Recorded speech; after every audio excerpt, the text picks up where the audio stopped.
মিয়া ভাই কেমন আছো? আমি ভালো আছি রে ভাই। তয় মায়ের শরীরটা একটু খারাপ। কি হয়েছে মায়ের? এতদিন পরে সে কথা শুনে আর কি হইব রে ভাই? মার তো ব্রেন টিউমার হয়েছে ভাই। ব্রেন টিউমার মানে? তাহলে তো মায়ের চিকিৎসা কোন লাগবো। আচ্ছা মিয়া ভাই তুমি কোনো টেনশন করো না, আমার সেলাই টাকা আজকে ঢুকবে। সেলাই টাকা ঢুকলে আমি তোমার মোবাইলে টাকা পাঠিয়ে দিচ্ছি। আমি খুশি হলাম রে জামিল। তোমার টাকা নিয়ে চিন্তা করতে হবে না, টাকা আমি দিব মিয়া ভাই। তুমি ব্যবস্থা করো, মার চিকিৎসার ব্যবস্থা করো। তোমার এটিএম কার্ডের চেকবুকটা আমার কাছে, সবগুলো টাকাকে আমি তুলবো, তারপর তোমার সাথে আমার ফাইনাল কথা হবে। তাহলে তুমি আমার টাকাটা দিবা না? তোমার ভাই কয়েকদিন পর পর তোমার মায়ের অসুস্থতার কথা বল, তোমার কাছ থেকে টাকা নিয়ে যায়, তুমি টাকাটা দিবা, দেখো অন্য একটা কিছু করছে। শোনো, তোমার ভাই একটা ফালতু। ছোট ভাই ইঞ্জিনিয়ার হয়েছে তো কি হয়েছে? ছোট ভাইয়ের ঘাড়ে বসে ভাত গিলতেছে, লজ্জা করে না ওনার? এই সন্ধ্যা থেকে পয়সা আছেন, কাজে কি আইছে? না রে ভাই, এখনো তো দেখতেছি না। তাইলে মনে আজকে আইবো না। আপনার ছোট ভাই জামিল ভাই, হ্যাঁ তো আর মানুষ নাই, অমানুষ হয়ে গেছে। মার কথা আর ভাইয়ের কথা আর একটু মনে নেই।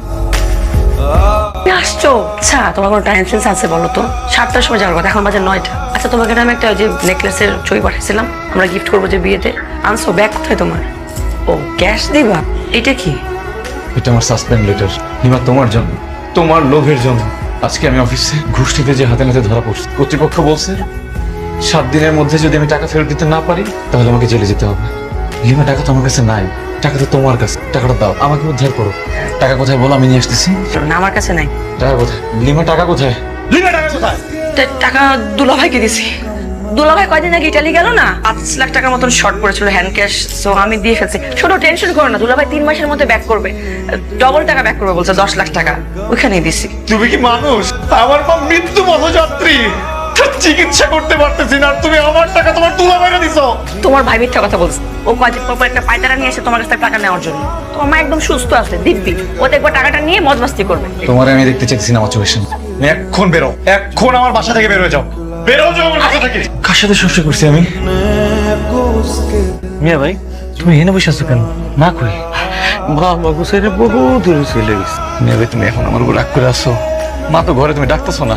মা, জামিল, মা তোমার জামিল আছে কই? তুমি মা, জামিল কথা শোন। ওই সাইড দেখ, ওই আম গাছের নিচে মা শুয়ে আছে। কি কি কইতাছো মিয়া ভাই? মা শুয়ে আছে মানে? না না মিয়া ভাই, তুমি মিথ্যা কথা কইতাছো। মিয়া ভাই, মিয়া ভাই, আমি তো কিছুই করতে পারলাম না মিয়া ভাই। আমি চাকরি থেকে সাসপেন্ড হইতে, আমার সংসার তছনছ হয়ে গেছে। তোর চাকরি নাই মানে? এই জামিল যে কিনা ঘুষের অপরাধে চাকরি থেকে সাসপেন্ড হইছে। এইটা আমি বিশ্বাস করি না। আমার জামিল এই কাজ করতে পারে না।